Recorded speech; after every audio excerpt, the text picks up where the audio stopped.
Hello, and welcome to a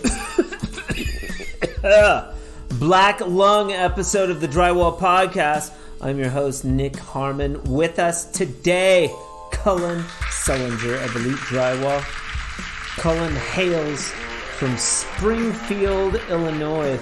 He's a first-generation drywaller who stumbled onto this crazy trade when his home flooded and he wanted to save a few bucks. So you watch the videos on YouTube and you wrangle through the hanging. Then it's time to finish. What happens then? I went and bought some paper tape, a 12-inch Cobalt knife, a pan from Lowe's, and just started slapping it on. Yeah. No real rhyme or reason. And then I would just. Did you get some bubbling? I got a lot of bubbling. Yeah. There was a lot of bubbling, and there was a lot of cussing. We talk about that, and we also talk about his days working in the coal mines and where he's headed with this crazy industry.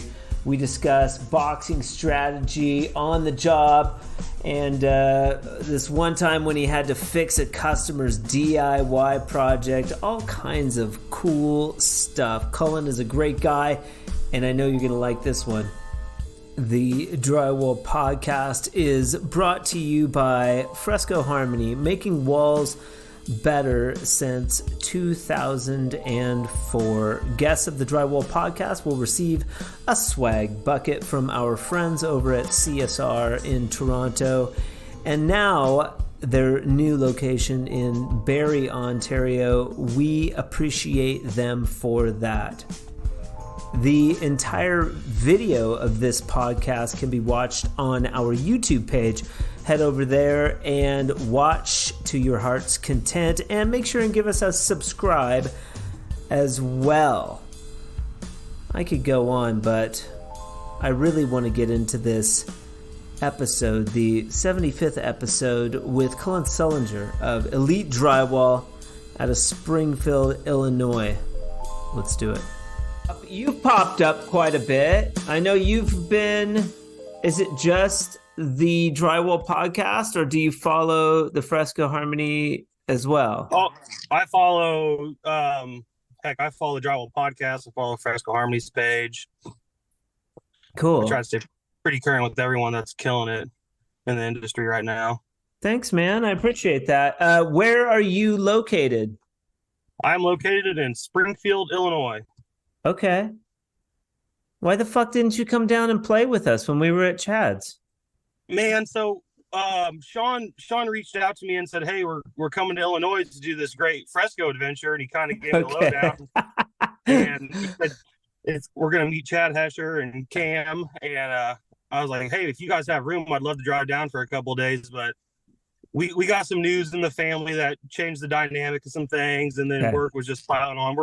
We found out we're expecting our fourth child, so dude, that kind of shut the front door. Yeah, four.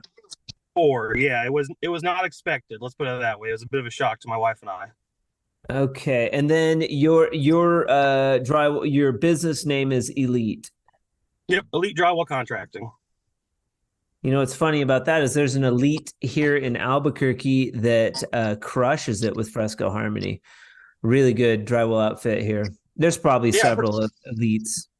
Yeah, I've heard you mention them a couple times on the podcast, and then on Instagram I've seen some of the work they've done. You give them quite a few shout outs. Oh yeah. They could care less. I've gotten the guy like probably 5 entire houses finished in Fresco Harmony. Whatever. They don't want to do it. As long as they're killing it, man. They're very good. So anything that's kind of thrown at them, they pick it up and run with it. So they're like good as far as achieving the work, but they're not jazzed about it or anything. They just assume finished drywall. Yeah. Right. Well. It's weird. It's weird. It's weird who gravitates towards it and who doesn't, like all of that stuff. So you were actually inclined to joining us for the training or the Fresco Adventure in Newton, Illinois. You had some some news and you couldn't make it. Yeah. I reached out to Sean a couple times. I was like, hey, I'm going to try to make it down for one day because it's only about just a hair under 2 hours south of where I am. You've had Jason Griffin on your podcast in one of your earlier episodes. He's a drywall. Well, he's a phenomenal finisher, but he does the drywall sculptures, and I know he really likes fresco as well. Yeah. I mean, that's kind of how it started. Was people enjoying the fresco, or they'd call and we have these conversations. So was the basis for the Drywall podcast. That and the Facebook groups. I thought there would be a lot more fighting on here than there has been, but that's okay. Yeah. Okay. We could get into a fight if you want. No, I'm not the least confrontational person you'll ever meet. Yeah, you seem pretty chill. No, I've had just everybody that's been on. It's like when you come on here and, you're face to face, it's so much more personable, and absolutely. All the drywallers are cool dudes, and dudettes for sure. So we have Cullen Selinger of Elite Drywall out of Springfield, Illinois with us today. This will be the 76th podcast. Pretty cool. Welcome to the show. Thank you for having me. All I know about Cullen is that, you're very supportive on social media of mine. You always have been, and it was high time that we got you on the show. You are familiar with, I always ask, like, are you real familiar with the podcast? Sounds like you've listened to several of them. Yeah, I am currently 4 episodes behind right now on listening to all of them. Oh, wow. Okay. So you're on top of it. Very cool. Any favorites out there that stand out in your mind? Any episodes you really like? I liked, the first one, with the Paps Dugan. That one was awesome just because I've been following him. He's just a really cool cat. Mudman Dan Gray was awesome. He's just a super stellar dude. I've been talking to him online for years. Yeah. That helped me come up with my business name. And okay. Really great guy. And then there was one you did last year, and it was a kid from up north. Yeah. He was back in Columbia. I can't think of his name. I already know who you're talking about. It's a honky tonk taper, man. Honky tonk taper. You know what? He was a little arrogant on the podcast, but I got to respect the cut of his jib to come on here. Yeah, I did too. I'd loved it. He was just cocky, and I loved it. I loved it all, man. And I talked with Brad at CSR and Aaron about it. Dude, they were like, they thought it was great. Right. Yeah. Those guys have pretty tough skin. Oh, absolutely. But and Unique, he was a slop box guy. So we talk about the slop box. It was pretty cool. Never ran a slop box, and I don't think I ever will. There's just the way I tape it, just for me and the way I operate, it just doesn't seem very efficient. Right. So you mentioned 4th child on the way. If you don't mind, what are we looking at here, kids wise? You've got what are ages and sex of the kiddos? I like to ask that. I don't know why. It's just interesting to me. Oh, for sure. My oldest will be 10 in February, and his name's Landon. Cool. And my second, she will be 5 in February, and her name's Emily. And then I have little gap there. And then I have a 16-month-old named Maylee. Man, you guys are gonna be busy. Only 31, so we thought we were done, but everything happens. So I'm told. Yeah. There's a part of me that wants another one. I only have one, which is a lot, but he's 8. So I guess there's time. So between the new one and the 10-year-old, that's a pretty big gap. But absolutely, the newborn will be with the 16-month-old growing up. So they'll be causing trouble for sure. Yes. Cullen Selinger, are you first generation Drywall? Yep. All right. How did you get into this wacky trade, man? So in 2013, I bought my first house. My wife, who was my girlfriend at the time, we bought our first house, and I went up north on a hunting trip, and our basement flooded. And we came back, and there was mold had already set in, and so we followed the steps, and we had the water sucked out, and it dried out, and I started getting estimates to get the drywall fixed, and they were coming back to tear it out and do the whole nine, $10, $12, $13,000 or whatever it was. Yeah. And I was 19, I believe. I was 19 years old. I was like, man, I'm a poor coal miner. I can't afford this stuff. So, okay, so wait, you were coal mining prior to this?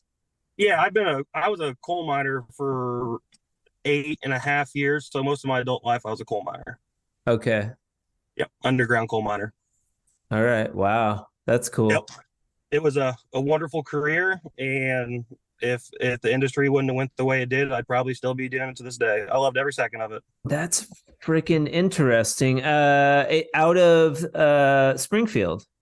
I worked between two mines. One was about 40 miles south of here, and then one was about 10 miles north. Yeah, both they were bituminous coal. Cool. And hard work, yeah? Yeah, I mean, it always blew my mind that when I told people I was a coal miner, they thought we were down there with pickaxes, buggies, and donkeys on coal out, and we had some of the most advanced technology you could imagine to process the coal. Yeah, it makes me think of Zoolander, right? Yeah. I got the black lung. I got the black lung, Pop. Yeah, but no, the industry went south, and I got out, and I went back to being a carpenter. My father was he worked in the farming industry most of his life, but he laid tile every weekend. He was a phenomenal tile guy, and so I just grew up between him and my uncles, just learning the trades and whatnot. And but back to the basement, I said, well, I talked to my wife, and I said, hey, we can do this. I don't know how we're going to do it, but we're going to have to do this, So we rented a dumpster. I tore everything out. I sprayed it all with bleach and dried it and hung the drywall, and started caking it on and sanding it off. So you're a can-do man. Did you watch some how-to videos when you went to hang the drywall and stuff? And what in our timeline, you're 31 now? Yes. How old are you when this flooding occurs? This would have been 2012, 2013. Okay, so about 10 years ago. No, I started coal mining when I was 18 years old when I got out of high school. Okay, all right. So you coal mined past the timeline of the flood. Oh yeah. I stopped coal mining in 2021, somewhere around there. 2021, give or take. Okay. So you watch the videos on YouTube and you wrangle through the hanging. Then it's time to finish. What happens then? I went and bought some paper tape, a 12-inch cobalt knife, a pan from Lowe's, and just started slapping it on. Yeah. No real rhyme or reason. And then I would just. Did you get some bubbling? I got a lot of bubbling. Yeah, there was a lot of bubbling, and there was a lot of cussing. Yeah, that's I would say probably predominantly the first thing that happens if somebody's a layman going into it is they don't thin down their mud, and you got a bubble. You don't realize that you have to lather so much mud on there for your tape to adhere properly. Oh, Nick, there was no, and this, keep in mind, this was green lid all purpose. So there was no whipping the mud up. There was no thinning it out. And there was no mixing it up in your pan to loosen it. It was picked it up and slap it on. Yeah. And boy, let me tell you, it looked awful. Oh yeah. I didn't even tape the inside angle. I caulked them. Beautiful. Perfect. That's what they do in the mobile home. When I worked in the mobile home manufacturing, they did the upper angles. They caulked them all. My job was to walk around on stilts and caulk and paint the transition, the wall ceiling transition. I did that for like a few months off of stilt. That's how I learned to walk stilts. Yep. And so after that, I was like, that was kind of a pain in the ass, but it was fun. You know what I mean? Shut up. The mud was like through the cussing and the blood, sweat, and tears. The mud was like, Cullen, come on, buddy. You could do this. You could do this. So I got online after that, and I found Phil from PRC Taping. Okay. And then I found the Drywall Doctor, which is an old timer out of Chicago, up by the Chicago, Illinois area. Yeah, the dude in the water. He's in the water fishing off of stilts. Mm-hmm. And I started watching their videos, and it just trickled out after that. And then I found out what Instagram was, and started finding all these people and following all these people. And I'd always, like I said, I always set tile with my dad, so I always was pulling side jobs, laying tile or this or that. Nothing too drastic. All right. And someone called me and said, "Hey, do you know how to finish drywall?" And I said, "Oh yeah, phenomenal finisher." And I went there, and I took what little bit of knowledge I had about whipping mud out and the proper types of mud and the application process, and still caked it on. Not quite as heavy, but I understood the concept of feathering out your flats and butts and everything, and never stopped. That's bold, dude. Mm-hmm. That's bold to be like, okay, I'll go finish. What type of project was that? Oh God, let's see. I want to say it was. Why the hell did they call you? Just a family, it was either a family member's friend or a buddy's friend, one of those types of things.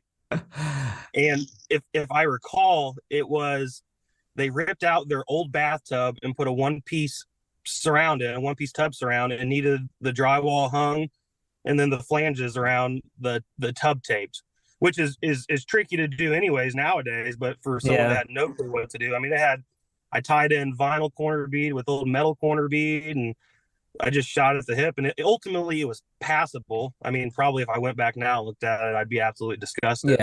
But anyone can drywall, so well, that's what I thought too. and then honestly, Nick, it just kind of snowballed after that. When I find something interesting and I obsess over it, and I did for years. I kept pulling side jobs till one day I told Ashley, I'm like, hey, I'm getting enough calls and enough work, and I'm putting myself out there enough. People are wanting me, and by that time, I had some contractors that wanted me to do a little sub work here and there, piecework. Okay, all right. I'm like, I'm going to do this. I'm just going to roll the dice. I went and got an LLC and did it. Weird. You were still coal mining up until that point. Now with the coal mine operation, did you have benefits and? Oh yeah, I had a pension. Sounds like you got paid well. Was that union? No, we were one of the last states to have, or we were one of the first states to get rid of union mining. Okay. And thank God, I'm not inherently a pro-union person. I get why we need unions, but for me, unions don't work. If something needs done to progress the job site, let's get it done, not wait for somebody else. I like my coffee. You know that. Mm-hmm. Oh. Have you ever heard of, real quick, because I just thought about this, have you ever heard of a Chemex coffee maker? Yeah, I my friend has one, and I use that when I'm over there. We just got we were using paper in the Chemex. It's okay. I don't like that it doesn't keep the coffee hot. We were using paper, and then it was I don't use a paper filter here either. I do drip coffee. I'm a black coffee guy. But the Chemex, as soon as I got a reusable filter, it's like it's like one of those brass filters or something. Tastes great. It tastes great, but you have to reheat it all the time. My wife's a coffee snob, and she loves it. I drink so much coffee, I pop a pot in the Keurig and go. I don't even do Keurig because I drink more than that. I want a frickin' pot in the morning, and it's not, I don't do a full pot, but I want it there, this is sort of the last of it. Right. I get it. I've had a couple cups. I'm not like, one cup in the morning as an afterthought. No, I have to have it. It's first thing I get in the morning. I like to have 2 cups. And then if you're drinking black coffee, it's not bad for you. No, it's not. So you start putting sugar and all that Yeah. chemical creamer in there that gets bad. Yeah. Yeah. So, yeah, I've always drank it black. And so now I'm like, I'm a snob in that I like the taste. We have a company here in town called Michael Thomas. They roast their own coffee. It's super expensive, whatever. I like French roast. I get it Sounds about ground. I'm not that snobby that I have a grinder. I did that for a little while. I'm like, that's a waste of time. yeah. Just grind it for me. So Sounds about like the milk we drink in our house. We drink unpasteurized milk from a local farmer, and it is okay. crazy expensive. $9 a gallon. Yeah, I get organic. Most of the food stuffs that I get is organic. Milk, I don't skimp on milk. It's the Costco milk is surprisingly good. I just Mhm. started drinking that. Yeah, we drink a lot of milk in our household. I've heard too much milk is not too good, but you have the kiddos, so it's good for the kiddos, not so good for adults. But I don't. You have sort of a farm background, as you said. What did your dad farm? So my dad wasn't a farmer per se. He worked for the farming industry on a state level. He was a board director for the state of Illinois, so he kind of regulated the grain industry for the state. Okay, he was in But farming industry. he was in the farming industry. Okay, going back. This is interesting to me, Cullen. The mud reached out and grabbed you by the scruff of your neck Mm-hmm. and said, "You're coming over here. You're working as a coal miner and picking up side jobs doing mud, mostly because you like the mud and you enjoy working with the medium." As we've found out on the podcast, many of the interviewees also are taken with mud. This isn't something that like people do because they can't find anything else to do. Like Myron Ferguson said, he's like, I do this because I enjoy it. Um, you so much so the mud speaking to you so much so that it pulls you away from this lucrative, you could say lucrative, secure job of coal mining to go, you're like, hey honey, I am going to start my own drywall company. Does she slap you in the face at that point and you have to sleep on the couch, or is she very accepting? So when I brought it up to her, I tried to just casually bring it up, like, "Hey, what do you think about me starting my own business?" And at the time, she was a stay-at-home mother. Okay. Um, I I was fortunate enough to have a wife that was willing to stay home and raise our children. Sure. Um, I was the lucky one in that situation, but uh, when we found out we were having, or no, hold on. Well, and let's say she's lucky as well. Yes. Stay-at-home mom is no picnic, and how cool is that she gets to see her children be raised, Yep. and that you can afford in Yep. today's day and age, you can afford that for your family. That's cool. Yep. And she had been toying with the idea it was maybe time to get back into the workforce. So she said, let me get a job so that way I can pick up the insurance and whatnot, and then you can do it. And she had a resume out. My wife's got her bachelor's and master's degree and in psychology and a minor in crim psych. Okay. And she put some resumes out. And the second she started putting resumes out, I started formulating my LLC, and I started talking to people like Dan Gray and several others about how to model your business, how to bid it out appropriately. Because at the time when I was still doing a ton of side work and I was making decent coin on the side, Yeah. I knew what my material cost, I knew how long it would take me, and then I just would throw a number out that would make me happy to do it. But I wanted to have a better business plan. Um, the day she got an interview and accepted the job, I quit. And she went into full panic mode. And I'm like, "You said once you get a job, I can do it." And she said, "Yeah, I wanted to get, situated in a job." I said, "No, you said the day you get a job, I could do it." So the day Okay. All I got the right. job, I was out. Sleeping on the couch came a little bit later. Needless to say. And I Uh, ran it full time. I thought this was going to be great. I was going to be able to go hunt whenever I want. We were sure. going to Oh yeah. all the stuff we wanted as a family, and I was very quickly humbled to find out that is not the case. No. Did you get some pushback from the jackals of social media when you went to ask questions about pricing, as the new people sometimes do?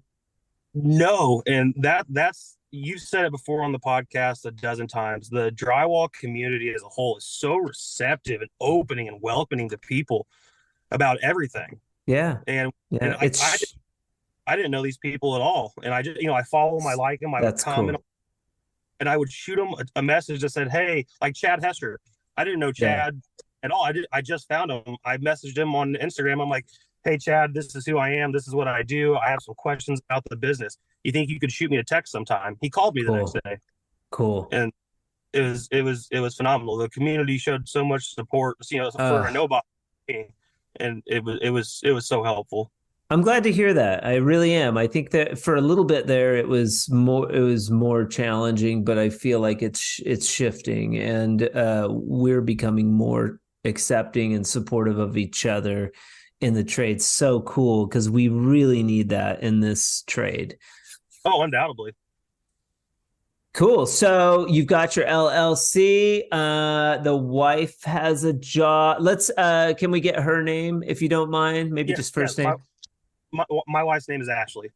Ashley. Shout out to Ashley for believing in your husband and taking up the reins with the job too. A big shout out to her. So you now you have your LLC. What's your first step, man? What do you do? So I had some work lined out before I left. I had a Okay. couple of I knew I didn't want to hang drywall. I would if I had to, but I made it very clear to some contractors that I was juiced in with, to let them know, like, hey, I'm not interested in throwing up rock. If Okay. it's a couple of sheets, I will, but I just don't want to. I Yeah. like the like hanging. So I had two basements lined up. I had about Okay. 3 weeks work, and that was it. And then after that, I was just hoping the phone calls would start rolling in, and they did. Were I you doing any type of marketing or advertising at that point? Nope. Since I was a one man operation, I didn't want to try to blow up. I wanted to get in with some builders. I wanted to get in with some Reno guys, and just be, hey, I wanted to basically be their guy that they called and said, hey, this is what I have. I need you on this date. They know my pricing structure, and I showed up. That was my ultimate goal. Okay. So how old were you at this time? So how long have you been in the trade or doing drywall since that day with the LLC? 2021, I believe. 2021. All right. So you're not even advertising. Do you try to get some employees at that point, or you're like, I can handle this. I get these two basements. I'm going to knock those out. You start getting work. I guess you're learning all of the time. Do you start using tools at that point? Are you using Oh, the automatic tools? yeah, I had already been running automatic tools, minus the bazooka at that point. Okay. Oh, 2000, probably 2017 or 2018, I bought my first kit, Okay. and I'd never ran a set of boxes in my life, but boy, did I watch hundreds of hours on how to tune them, how to maintain them, how to run them, how to whip your Okay. mud correct. Okay. And I was like, man, I really want a set of those. And at the time, I was still doing patchwork. Patchwork was my bread and butter. I could go in and knock out a patch and make it look gorgeous and match your texture and be in and out in 4 hours. Okay. But when I had basements to do, anything over 50 sheets, I wouldn't really want to touch on for a week. For a weekend job, I could show up over 2 weekends and get it done. But then I started watching YouTube videos about boxes and angle heads and flushers and tubes, and I'm like, man, I really want to get down on that. So I What's your ordered stuff. starting point? What's your starting point there? What do you mean? Like what do you order first? You said a Oh, set. Do you just drop 4K and order everything, or do you start with like a no. 10 and 12-inch box, a handle, and a pump? I bought a Columbia 12-inch, 10-inch box, a pump, 7-inch angle head, a 3 inch and a 3.5 inch angle head. Okay, did you just buy Columbia because Phil runs Columbia? Yep, pretty much. That shit works. That marketing works. My opinion, and this is just my opinion, they've got the most loyal following Oh yeah. of them and Tape Tech, which I've ran Tape Tech and I've ran Okay. a couple others, but Columbia worked for me, and I've had them for years, and I love their product, and I love that when I call them for parts before I figured out who I get my parts from down here, I called him and Aaron answered the phone one time, Oh, and I'm funny. like, dude, this is a dude I watch on YouTube, and he's like in my mind like a celebrity in the industry, and he's answering the phone and explaining how to fix this part, and that's awesome Yeah. to me. Yeah, they're just normal dudes, super cool guys. I've met Phil a couple of times, and he's just the nicest guy, man. He's very humble, and Aaron as well, just some of the nicest dudes, and Elliot too. Elliot's just super cool. What are you chewing over there, sir? Copenhagen. All right. I was a Cody guy for a long time, but I don't chew anymore. For the last like several years, I like do it once a month, and it opens up this Pandora box of misery, you know. But Skull, just because it's so chill, you know, I would do the Skull. I chew these when I'm at work on the clock because I think it's rude to spit in a bottle on the job site. So these are Skull, and you swallow it. You don't have to spit the spit out. Does it have nicotine? Uh-huh. Weird. I've never seen those. Is it like because I know they have pouches for like nicotine substitutes for like smoking. And so how long ago did you quit smoking and move to this system? I quit smoking in 2014 when my son was born. Good for you. Very cool. But now you're stuck on these weird like quasi chew things. Yeah, they'll get you. You couldn't smoke in the coal mine, so I chew for 12 hours straight nonstop, and I tried, but that was way harder than smoking, and I smoked for a long time. Yeah, I'm a cold turkey guy. It's like I just have to shut off the faucet. If you keep any of that nicotine flowing in, it's just a nightmare. But that's neither here nor there. It's good that you don't. I use maybe you heard on one of the podcasts, I'd use a mud box to spit in. You know, then somebody would like reach in and push like the garbage down or get their hands in it. Oh, yeah. Yeah. What else? Yeah, I was doing that in Illinois too a little bit because you know, I was with the boys. I was like chewing a little bit over there.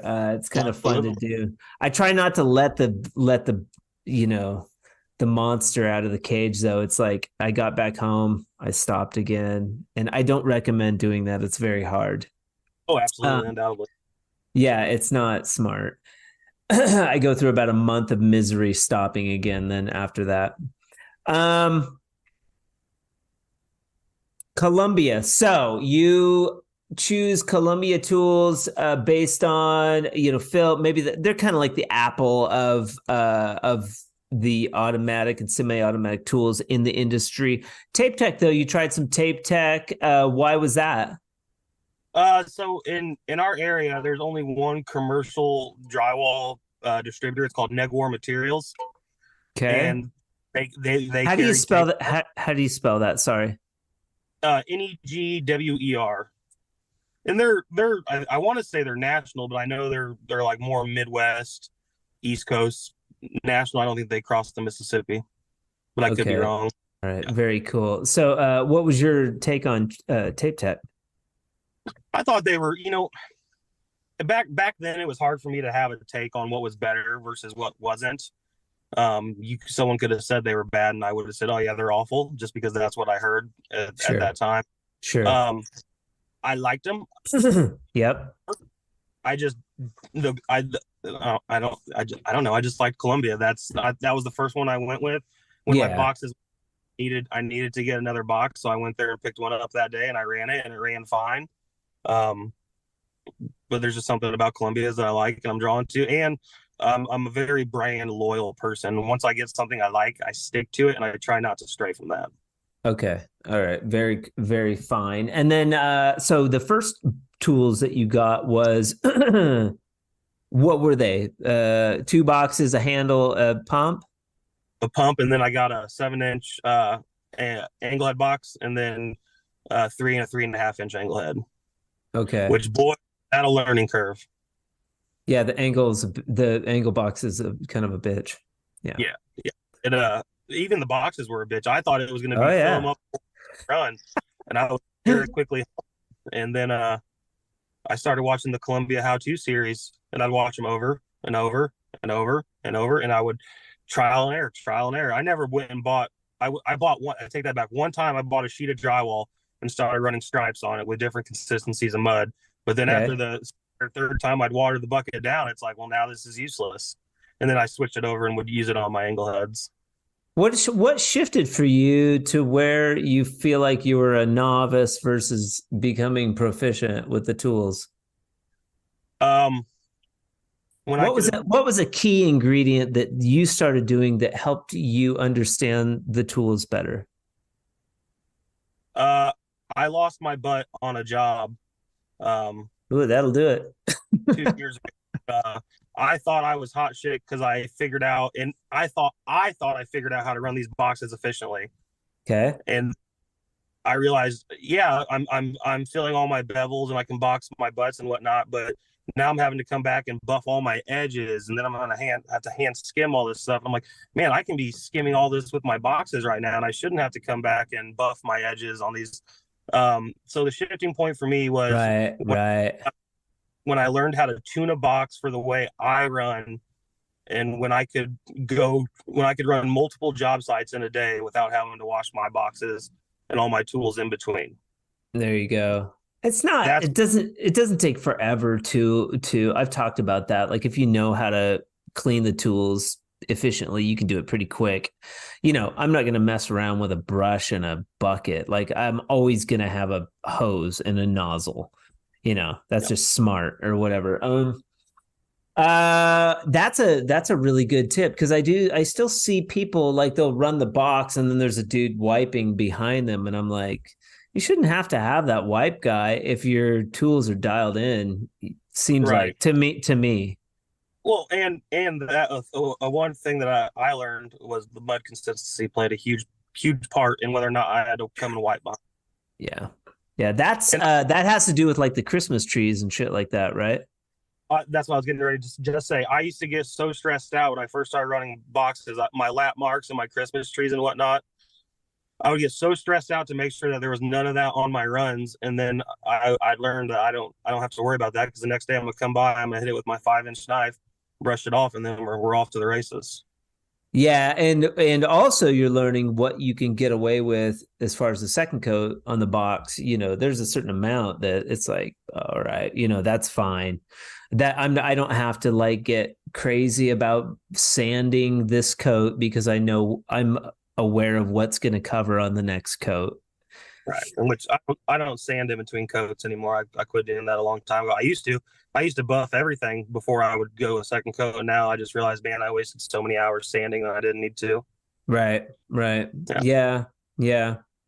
Very cool. So you're still relatively new, 18, 19, 20, 21, 3 years or so.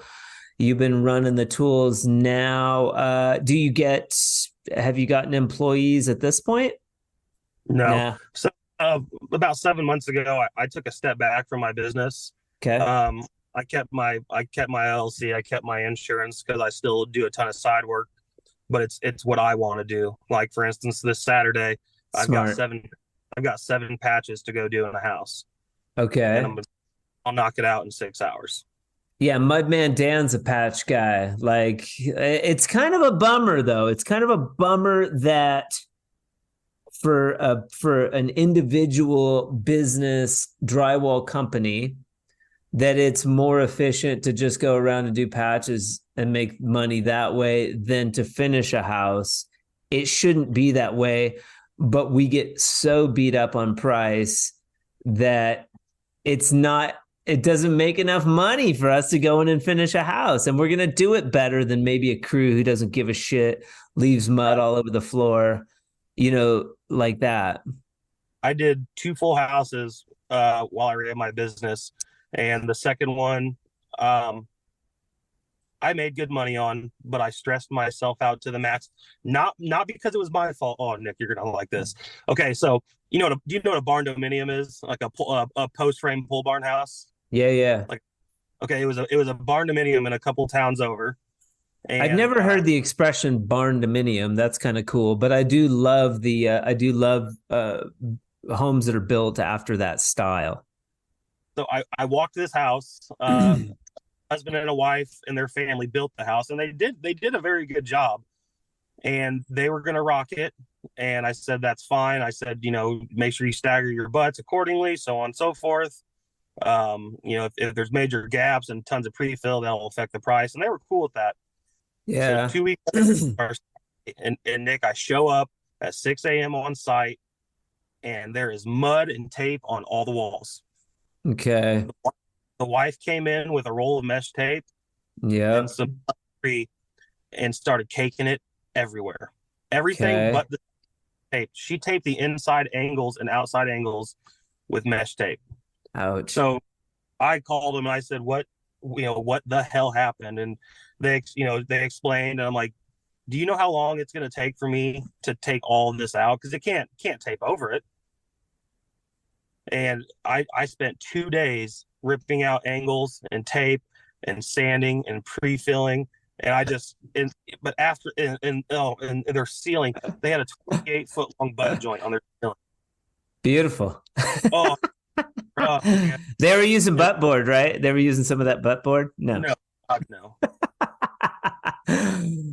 Which I was talking to Cam Brown last night, or I'm sorry, 2 nights ago, about butt board. And I told him I'm going to send him a video on how to make your own butt board. I love butt board. I think it's a phenomenal, but I just can't. It's hard to justify that cost to a homeowner. Okay. So I learned how to make it on my table saw. Shout out to Cam Brown, the famous It's Your Man Cam handle. If you're not following him, he's a pretty great guy, and he makes really funny videos. Super solid dude. Super solid. He is one of the nicest guys too. You'll have to come with us on one of these adventures. You're looking at your clock. Are you good? Are we good on time? No, you're great on time. My coworker just looked over at me and gave me the middle finger. Bring him over here. Let's talk to him. No. Huh? Yes. We're in the middle of a massive remodel. Okay. All right. Because I'll razz that fucker. Yeah, I'll razz him. We're doing a strip mall right now. I'll tell him to stop bugging us. We're in the middle of a high-profile interview, and he needs to stand down. No kidding, right? Okay, so wait, you're on this nightmare project. The client has not only hung it probably shittily, but they decided to, hey, we can hang. Anybody can finish drywall, right? We're going to throw up some mesh tape and run this monster butt joint. Well, and here's the thing. They didn't do that with the anticipation to think I'm going to come in and say, hey, I'm going to charge you less now. They were like, no, we don't care about that. We just wanted to speed things up. I'm like, well, we're going to lose some days. She took a plastic 4-inch putty knife like you get with like a Drydex spackle and just would slap the screw. She just that's how Phil does it. I think. Yeah, totally. So thankfully I got a dual power sander, and I just went through with some 20 grit and knocked everything down. But boy, it was a long couple of days. Ouch. And why were we talking about? Oh, we were talking about price and doing a whole house. Now, I was thinking price, getting beat up on price in that, like, you've got 20 different crews that will come in and do it cheaper and faster because the market keeps getting suppressed because these crews are coming in. Maybe they're not licensed. They'll come in and do it for way cheaper, drives the price of doing a whole house down. And then you brought up this example of like this crazy homeowner, but you didn't lose any money on that job. I mean, didn't you charge to go back and do all that? I told him, I said, this is going to cost $1,500. Okay. And they told, they were bummed, and understandably, but they understood. They popped Yeah. in. And what was the reasoning you gave? Well, the reasoning I gave why I had No, to do all like that, so they're like, hey, whoa. We did all this work. You're telling us that you got to come in and take down all the tape. You got to grind all the mud off. Why? well, I told him, I said, "Do you want to okay, I can't think of who said it, but the you spend more time staring at your walls and ceiling in your house than you do anything else. It So was do you want to probably it was probably me. I say yeah, that a lot. you're going to spend more time staring at this. Do you want to start picking it apart and being upset in your forever home, or do you want to be happy? Do you want to look at it and say, this looks awesome, I'm glad we did this? I get that, but you could have like coded all of those butts and bands. I mean, I'm digging for something here. What is a bigger reason that you would want to pull that mesh tape and all of that mud off? Because I could not guarantee my work. I couldn't guarantee your steam wouldn't crack. I couldn't guarantee any things wouldn't pop, and I couldn't guarantee it'd be flat. I feel like too with the +3 and the mesh, like that shit's gonna crack, Oh, right? absolutely. If I use Like, mesh, I use mesh a fair amount of time in the commercial setting where I work at, because I work for a commercial real estate developer now. I use mesh in 20 minute almost every day. But if I'm in someone's house for a residential space, it's fiber fuse on everything except my angles. okay. Big fan. I've experienced a unique thing with fiber fuse. I like it. It works great for patching fresco because it lays real tight. I can almost do like a smear. Fresco is pretty cool to patch because you could like just, you don't have to feather out your edges or anything. You can just smear mud on over the top and then boom, blast it with a full skim coat and then seal it. So I want that patch to lay really flat. It works great for that. I've found over plaster and over round surfaces, it'll delam, especially when I'm using quickset. It like fills in and then it doesn't want to stick. I've experienced that more than once, especially if I'm doing a patch on a bullnose. Right. I don't know how much bullnose you have there, or if you've ever experienced that. I've used bullnose one time, and if I can get away from using it, I will always get away from using it. Okay. And then that's also a quickset versus all-purpose thing that I've noticed. It's with quickset versus all-purpose using fiber fuse. Right. Yeah, I like fiber fuse. It seems like it absorbs into the mud better and never bubbles on me. And like you said, for patchwork, it's awesome. I get 6-inch rolls, and then I get your standard tape width, which is what, like 2 3/4. I just got the 6-inch roll. I love it. I just used a patch around a fireplace for fresco, and I love the way it floats out like a really bad butt joint. Patches always suck. They're always like, 1/8 inch, 1/4 inch off sometimes. So that 6-inch fiber fuse seems like it works really well for that. I use it predominantly for can lights or outlet receptacles or light switch receptacles, because it seems like now the guys in our area that board, they blow them out, or they cut an inch or two too big, and rather than throwing 3 or 4 pieces of tape around the outlet, I cut a the perfect match, the receptacle, mud it, set it over there, and walk Now away. there's speculation that Ice Rock came up with that. Is that true? I don't know. I followed him after Sean from Broly's dad started giving him a bunch of shout outs. I started really looking into his page and whatnot. That guy's got a solution or a tool that works phenomenal for everything. Yeah, he sure does. That's pretty funny. And then you were on Brawley's dad podcast, correct? Yes. How did he find out about you or whatever? You just started following him and liking his stuff, and he reached out? I started following him and reaching out and liking his stuff and commenting. And then the same thing, I had a question. I don't remember what the question was. I could look back in my messages, but he sent me his number. He's like, call me sometime, man.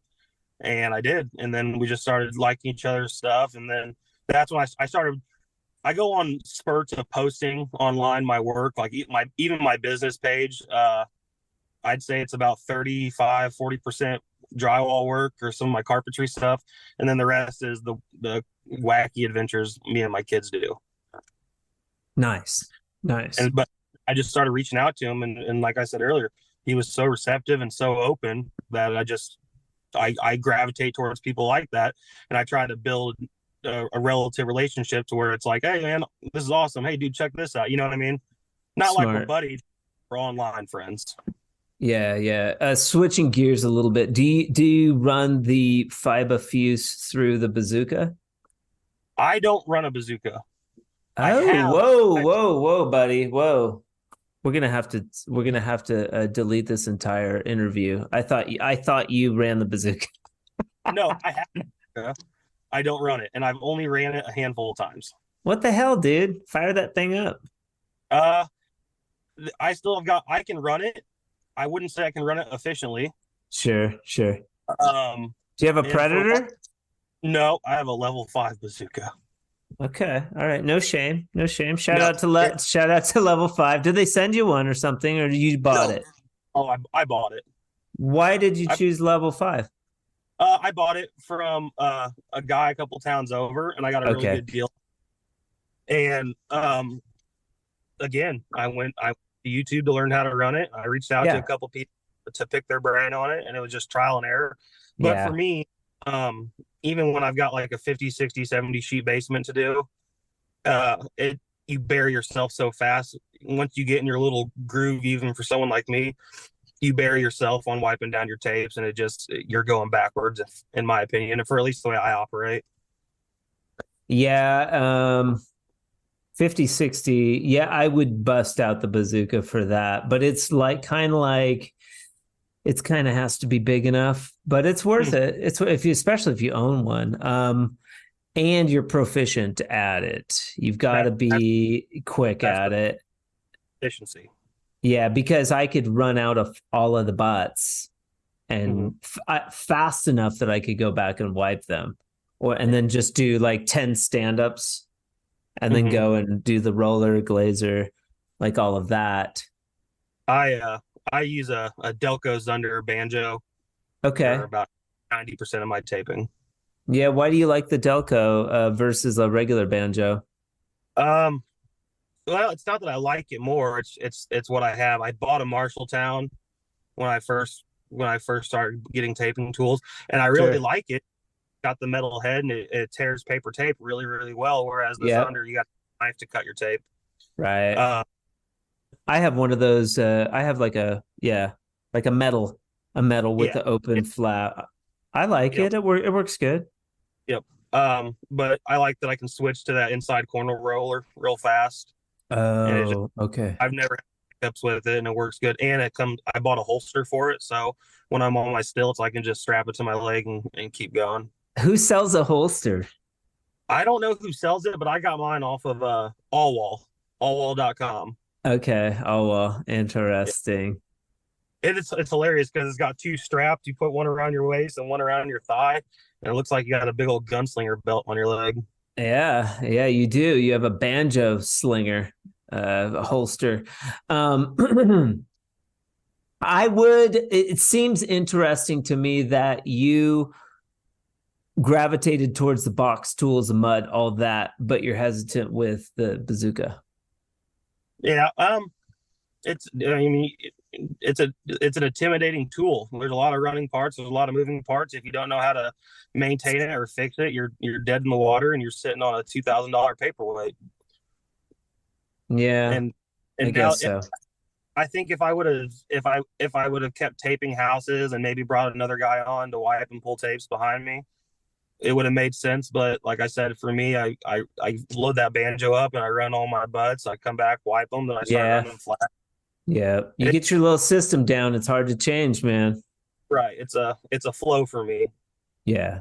So you were talking about maybe after this nightmare job or whatever, we were talking about shifting or employees. You're doing more of what you want, and you alluded to maybe doing something else or moving beyond drywall. Let's go there a little bit. Oh yeah, I loved running my business, and I loved drywall, and I loved finishing. And I've heard people say that no one loves drywall. If you can make the same amount of money doing something else, you wouldn't. I wholeheartedly disagree with that. I'm very Yeah. passionate. I enjoy it, but it got to be too much running the business. I'd be out in the field 6 days a week, 12, 13, 14 hours a day. And then Okay. I'd have to come home and run my own books and do my own scheduling and my own billing and POs and everything. And it just, it was robbing too much time from my wife and kids. So Yeah. I made the choice to step away, and I was doing a fair amount of work for who I'm currently employed with. And, I said, Okay. hey, if you're looking for a W-2 guy, man, you can take me on. He's like, absolutely, come to work. So I stepped away and started doing that about 7 months ago. He was probably happy to have you. So now you're doing more piece rate, yeah? Yeah. So are you talking about like when I still finish drywall? Are you doing different W-2 work? Oh yeah, with him. Oh, with my boss. Yeah. So he is a commercial real estate developer, and Okay. I want to say we manage he between owning and managing about 1.5 million to 1.7 million square feet of commercial real estate. Okay. So whenever a business leaves one of these buildings, these massive 100,000 square foot buildings that are chopped up into suites, when they Yeah. leave, my partner Nick and I, we come in, we demo them out, we meet with the engineer and the designers and the architects and get our permits and our plans, and we reframe them. We sub out majority of the plumbing, electrical, and then we hang all the rock and I finish it. Okay. Yeah. Very, And very cool. And well, when did Nick come into the picture? When did you meet that character? Nick's been here a little longer than I have, and he Is is that the guy that's razzing you? yeah. Dude, Nick, He, Nick, you're he lucky. You're lucky that Cullen didn't allow you on the podcast because I was going to give you a serious what for. he's a good dude. He was a framer for a lot of years, phenomenal framer, and him and I have a great system when we frame. He does all the layout and cutting, and then I do all the building and stand up. Okay, cool. And we can knock out some footage in a day. Yeah, I'll bet. And then you've hang or you sub out the hanging. We hang. Okay. We if you look back on my stories, you'll see one of our material loads. We did a build out for a special needs school here locally, and it was approximately 50,000 square feet, and it was 980 sheets of 12-foot drywall. Okay. And we brought Nice. a couple guys in on that, but it was a beast. And then of course you finish all that work. I teamed up with another. We have one company that does majority of our, like, if we're doing footage like that, we bring in a company, but I always help them do it just for reasons. Because you like doing it. Yeah, that, and we have a standard, and it's not that these guys Yeah. we don't. It's not that they don't meet our standards. It's just sometimes you need to have someone there whose name is on that building, and who's going to be in there every day to say, "Hey, no, we need to do this way." You know what I mean? Yeah. Well, and you can regulate quality. And I like to finish it, and I always try to And finish it. yeah, yeah. So you get to work with maybe some different finishers periodically and play around and learn some new stuff, maybe, or you can teach them new stuff. Right. Yeah. And the guys that we use, they're a great group of guys. They're Cool. they're they're pretty much all about the business. Cool. So you'd say this is a new model for you. This is enabling you to have more time with your family and create more of the life that you want. Why is that? Because I put my 45 in and I'm done. Okay. I don't I still bring my work home just because Nick and I do all the scheduling with our subs, and we schedule our work week for our maintenance logs and whatnot. But I'm able to clock out once I'm in my truck. For the most part, I turn the podcasts on and cruise on home, and I'm not stressing about the next day. What's the carpenter you want to listen to? I'm drawing a blank right now. Spencer Lewis has been on it quite a few times. The Modern Craftsman. Modern Craftsman's a really good one. Okay. And I listen to Joe Rogan. There's a couple others I bounce between. Okay. Yeah, there's one called TLC. I think that the three-way guys have been on. Yep, yep. Yeah, that And one's then pretty cool. they quit doing it a couple years back, but Kyle Stumpenhorst from RR Buildings, he had a podcast with a couple with Mikey the Maker and a couple other guys, and it Okay. just they would just rant and rave and BS and talk about the industry in a whole. Very cool. And the Drywall podcast is, of course, your favorite podcast, right? Number one. I appreciate that, man. I started doing this and it's like, well, maybe they'll like it, maybe they won't. But I, I I don't know exactly. There's numbers that we have on Podbean where they can pull up where people are listening from. It's pretty good though. I'm jazzed about it. It's been a neat thing. But it seems like it's afforded you some really awesome opportunities to not. I mean, your product was already out there, but you got to go to Canada and do the Yeah. CSR event. Oh You yeah. got people. It just seems like it's helped really push the product. Not that the product needed help being pushed, but it allowed you to another platform to get it out there and do some really cool stuff and see some cool places. Oh, the product needed help being pushed. I mean, don't kid yourself. You think that like you see these products and these guys, you think like, oh, Columbia's everywhere. Everybody uses Columbia. It's like the best. But it's like marketing in this space is really hard. That said, have I sent you a sample pack? Have you tried out the Fresco? No, I want to. Okay. I saw what Jason Griffin did at his house with Fresco, and granted, he took it a step further and he hand painted all the veins and whatnot, and it Yeah. was awesome. It's just I see what everyone does online, and for me, I can see it, but like when I show homeowners or like when I show my boss, I'm like, hey man, we have to rip all this wallpaper out instead of me skimming all these walls. There's this really awesome product called Fresco Mhm. Harmony. You should put down on it. It's relatively inexpensive. Yeah. Maintenance aren't great. There's no sanding or painting, and it's just until you can get it in your hands and visually see it. I Yes. think, I think people are hesitant, and I'm going to when I get the right time. Um, I Well, now's the time, buddy. I'm going to send you a sample pack. So I will. I'll send you a link, and then just fill out the link. But the main thing with sales is having a sample and a color chart, and be like, yes, a nice 21 by 16 sample, and be like, this is what it looks like, dude. We can go over this wallpaper. We'll throw some red guard on it. Maybe use the fiberfuse sheets, cover it right, up, whatever, and then we'll just blow it out. Same thing with popcorn. Scrape it, blow it out with Fresco, done. hell yeah, No paint. hell So yeah. yeah, I'll send you that link. A system that you use now that has shifted your perception. Maybe you were doing drywall a certain way and you were reluctant to change and use something new, but you started using this new system and it changed the way you do drywall. Do you have anything like that where you've been blown away by a tool or something recently and it's changed the way you do drywall? Yep, skimming blades. Skimming I blades.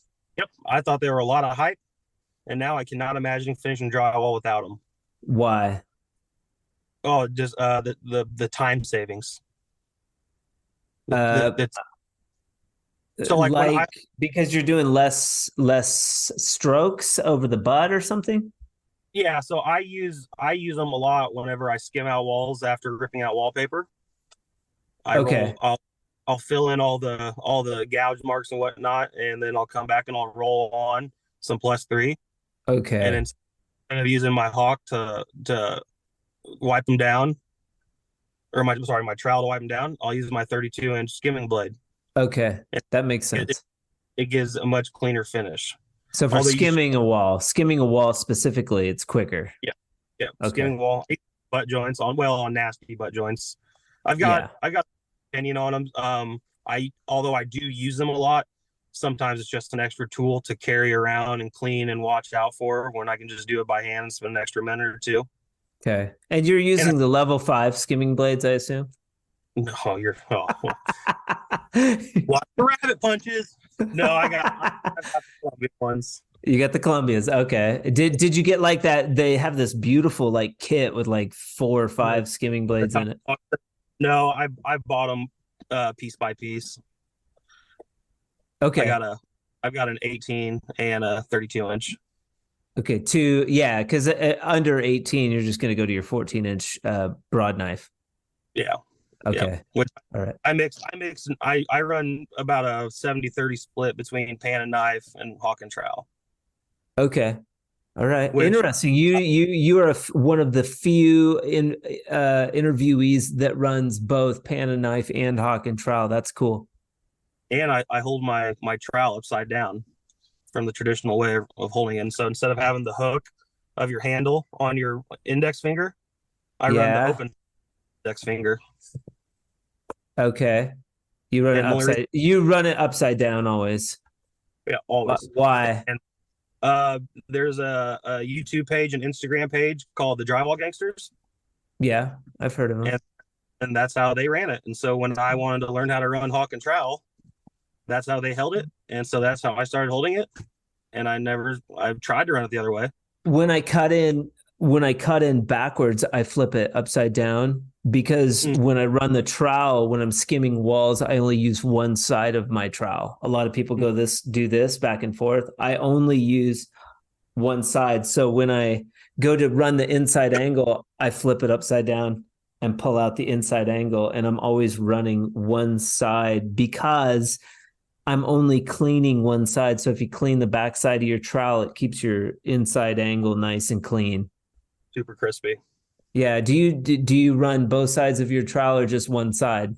I run both sides. Okay. It all depends on the application, but I try to use when I first started running the hawk and trowel, I was like, this is the silliest thing I've ever done. And now for skimming out walls and whatnot, I don't think I could do it nearly as fast and efficient as with a pan and knife. Okay.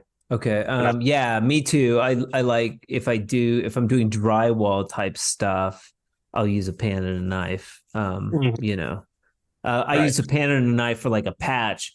You put on the tape, float it out once, float it out again with a knife, and then trowel it out. Yeah. And then your pearl of wisdom, buddy. My pearl of wisdom. Don't be a dick. Don't be a dick. Just be nice to everybody, and the world will be a much better. Easier said than done sometimes, man. But yes, I agree. Sometimes I have to stop myself. I want to be a dick. And maybe some people think I am a dick, but yeah, like I heard something, I was talking to a friend last night, Chad Hesher, and he said something that really pissed me off. And I wanted to blow up this guy's site today. And I stopped myself and I was like, you know what? I'm going to go around and everyone that has posted that frustrates me, maybe they're doing plaster, doing something I don't like. I'm going to go and like their stuff and comment that nice work or something. Like it's such a good practice. And it got me out of that space of like, F you, you're doing it wrong. Why are you such a dick? Or just being mean, Right. Or a better one, control the controllables. Don't worry about everything else. Control the controllables. Don't worry about anything else. Another is the Serenity Prayer. Are you familiar with that? Yeah, I should know it. I went to Catholic school for 11 years. I should have it memorized, but I don't. It's a recovery thing too. God grant me the serenity to accept the things I cannot change, the courage to change the things I can, and the wisdom to know the difference. Control the controllables. There are certain things that are out of our control that accept it, move on. And there's certain things that we can't control. Give me the wisdom to really know the difference. Things I can control versus the things that I can't. Things I can control, maybe, take a look at that. I love it though. I love the Serenity Prayer. Do you know what the one about knowledge and wisdom is? What? Let's hear it. Knowledge is knowing that a tomato is a fruit, and wisdom is knowing not to put it in a fruit salad. I like it. Or eat it, because I don't like tomatoes. Like wisdom is like, don't even eat it. Oh, you are out. I know. They're good for you. If you're a tomato lover out there, shout out. Tomatoes are good for you. Thank you so much, Cullen, for being on the Drywall Podcast. This was a good one. I'm not lying to you, man. No, Nick, I appreciate you having me on, man. I always get nervous coming on to a podcast. Granted, this is my second one.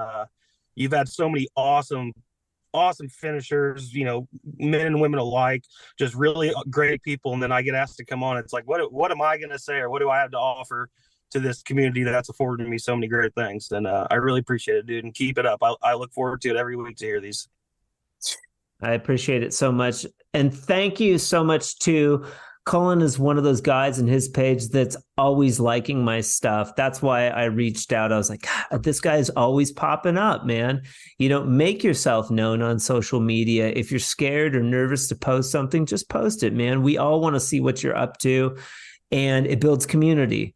And it's great to finally, now when Elite pops up or Cullen Selinger pops up, I know exactly who it is. Now, boom, it's like we've got a reference. And you are going to be on one of our adventures soon. Yeah. I know it, dude. We're opening this concept of let's all go to a job and do a job together. How cool is that? It's so much fun. And you're going to be in the running for, anybody that'll want to come and play around and have fun. We're gonna open it up. It's gonna be awesome. For sure. Well, Nick, I appreciate you having me, buddy, and I look forward to it. All right, bud. You have an awesome day, and tell Nick he's next on the list. Hey, you take care, brother. Have a great day. All right, later. See ya. What a great interview. Thank you so much, Cullen, for being with us on the Drywall Podcast today. I really appreciate your time and your knowledge. Curious about being on the Drywall Podcast, or maybe you know somebody who would like to be on the Drywall Podcast, feel free to message me anytime, info@frescoharmony.com, or you can call me at 505-400-9313. I would love to hear from you. The Drywall Podcast can be listened to in its entirety on your favorite platforms such as Podbean, Apple Podcast, Spotify, YouTube, and you can also watch the entire video on YouTube. Head over there, give us a subscribe. We sincerely appreciate it. Join us next week as we have Sean Fawcett of Signature Finish Renovations out of Guelph, Ontario, or the Foz, as they call him. We have a fantastic discussion. But until then, I hope you guys have an amazing Friday and a beautiful weekend. And remember, as always, keep drywalling.